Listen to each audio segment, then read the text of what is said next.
В Якутии на сегодня действует 37 пожаров, 4 из них в Кобяйском улусе, в частности возле села Чагда. Однако пожарным и местным жителям удалось избежать опасности и не допустить огонь к населенному пункту. Сегодня село посетил временно исполняющий обязанности главы республики Егор Борисов. Он на месте ознакомился с ситуацией и встретился с жителями. Егор Борисов заверил, что селяне не останутся без внимания властей, им помогут. Однако подчеркнул он, что успокаиваться не следует, так как опасность лесных пожаров может возникнуть вновь из-за перемены направления ветра.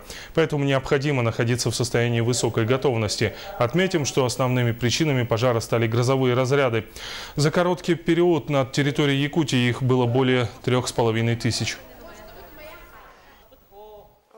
На сегодняшний день прямой угрозы населенному пункту нету. Работает около 200 человек на тушение пожара, в том числе большая часть, это около 170 человек.